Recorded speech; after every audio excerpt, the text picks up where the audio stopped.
So this is my new clothesline, and we are going to share with you today how we built it. I was looking on some YouTube videos and I saw lots of ideas, but none of them really shared like all the materials that were needed. So in the description down below, there will be all the materials that are needed to make this clothesline. And I have been using it now for about a week and a half, and I am truly in love with it. It is working well. About 8 years ago, we had a clothesline, just an umbrella clothesline that we got for $1. And I made it work for years and years. And it was not the greatest. The person who had it before us, we got it at a garage sale. They had chopped it off of the ground, so it was kind of short. And we have moved it 3 times. So it sat in our yard, it worked, and it did what I needed it to do. But when it finally gave up and we moved it out to the end of our road and somebody picked it up for scrap, my husband's like, I want to build you like a nice clothesline. And this is what has entailed. So I have had... And this is where you hang your clothespins. Yes, my husband added this little hook on. I'm not sure exactly, any hook would really work. But I have my clothespins in a bag, and so that way I don't have to bend over every time that I pick up my clothespins. That was a handy little addition. But I am gonna have him explain, and I kind of asked him some questions as like the dumb wife, because woodworking is not my thing. And I feel like this is a project that I could maybe take on with a little explanation and determination, but my husband was more than willing, so he did it. But I tried to ask him some information in order to help you all do it if you would like to. So I'm gonna have him explain, and I hope that you enjoy. So Scott has been working on the clothesline and has gotten to the point of having the braces or the main posts almost ready. So we are gonna talk about what he did and make it simple for people like me who don't understand these things. And hopefully it will help you to be able to build one if you would like to. So what'd you start out with? 4x4? So these are 4x4x8 treated posts.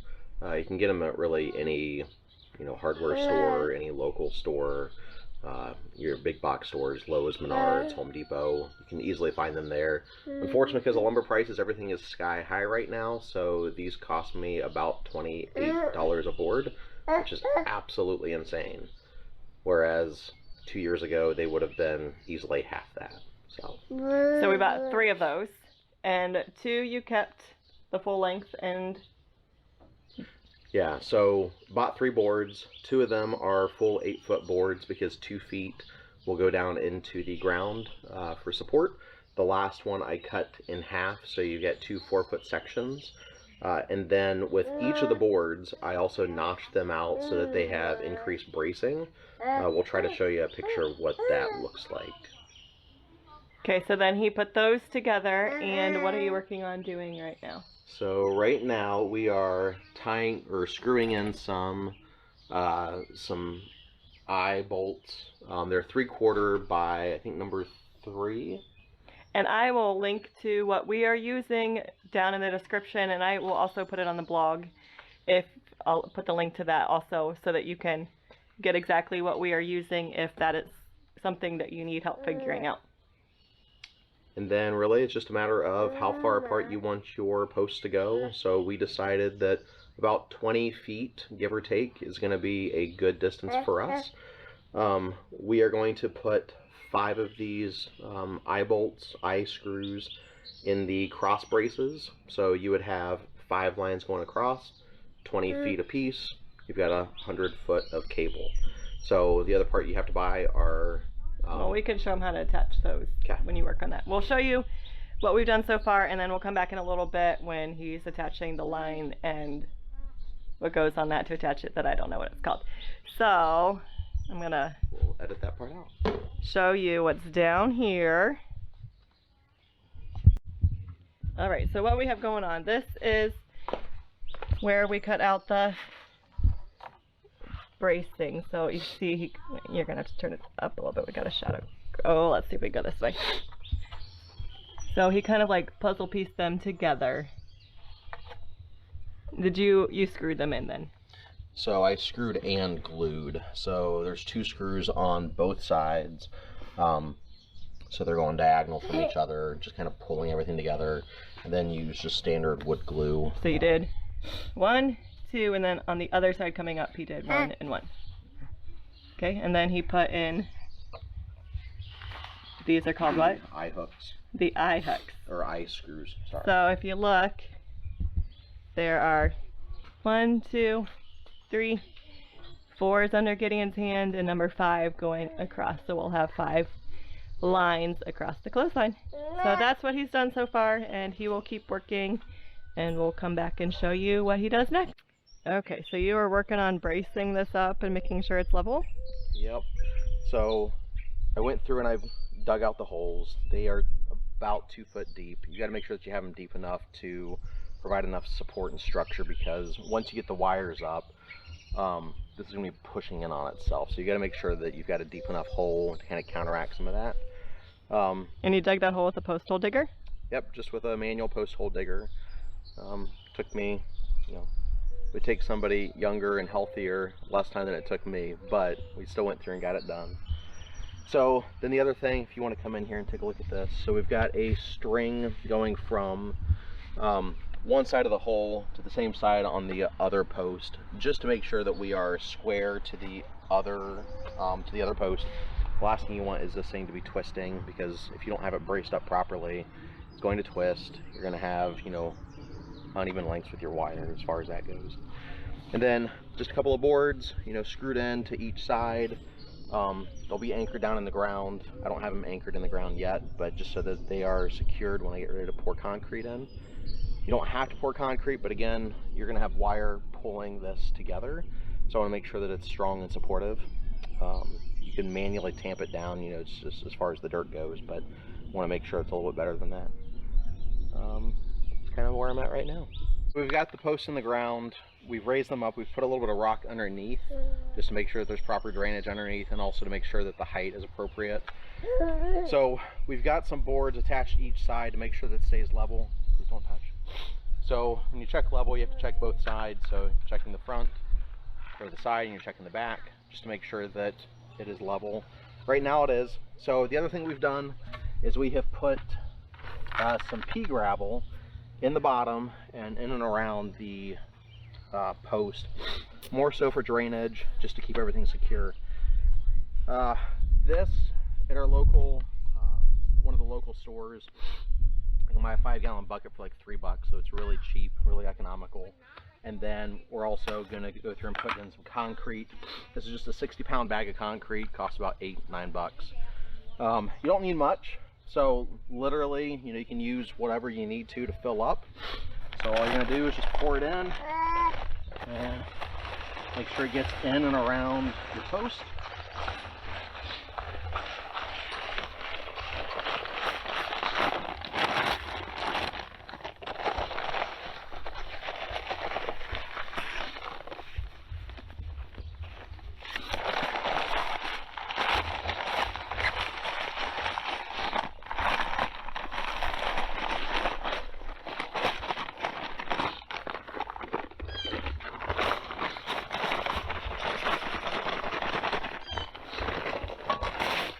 And then the last thing you need to do is make sure that you can tamp it down. So I'm just using just a wooden handle and just tapping down out and around. Make sure you're filling in all those holes where you had your rock, because you want to make sure that it stays nice and secure. You don't have to put water in it. It's entirely up to you if you do. It will set up just as is, but again, make sure you've checked plumb, make sure that it stays level. And then once it is set, once it's dried, this will dry in just a couple of hours. Usually you allow it to cure for 24 hours. Then you can go through and string up your clothesline. So that's about it for now. If you actually want to take a look here, you can see where we had notched on both sides. And you can actually look up from underneath where we notched in halfway on both boards. And like Lydia said, it kind of comes together like a puzzle piece. That's about it. And you must have a cute toddler that helps get all the rocks out and maybe eats them. That's your first step. Make sure you have a cute toddler running around. So we let the posts go through and sit in the ground overnight just to make sure that they have enough time to settle for the concrete. So now we're just going through and stringing up our clothesline. So we mentioned this already before, but we've got these eye screws that are that are going into the 4x4 post. So these are 3/4 inch by 3 inch eye screws, multiple sizes. Just happen to be the size that we got. And then we have these cable clamps that have this metal U-shaped horseshoe structure that's going to slip in over top or kind of through this clamp, or sorry, through the eye screw. And then they're going to screw down with these cable clamps. So it's a kind of a two-piece setup, and it consists of a U-bracket, like a small little U-bracket, this clamp that actually holds everything in place, and then the two bolts that are, or the two nuts that are going to go onto the U-bracket. So all that I'm going to do is I'm just going to thread in my cable, kind of get it around that little U-shaped, the horseshoe structure. Get a set of pliers, like good heavy-duty pliers, vice grips, something strong, that way you can go through and take the tension off of this cable, because it really is heavy to get off.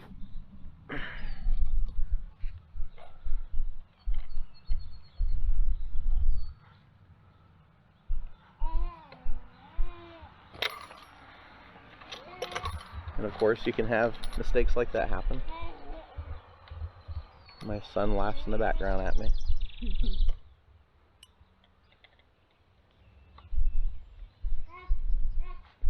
I kind of just pull it up, keep it nice and taut.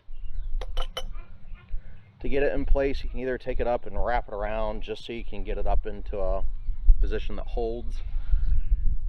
And then you're going to take your bracket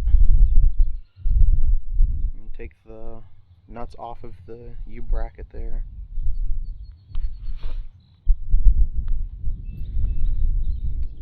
Slide the U over top, slide your clamp, and it has to be the section that's actually going to hold your cable together has to actually sit up in there. So clamp it up there,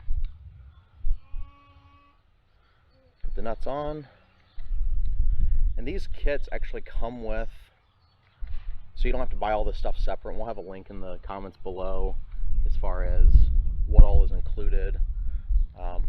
But you will have at least 2, if not 3, of these clamps for each one of these cable supports. Once you get it there, you're going to take your socket wrench, and this is just a 5/16 socket. It just fits the nuts that we have. Cinch both sides down, make sure it's nice and tight.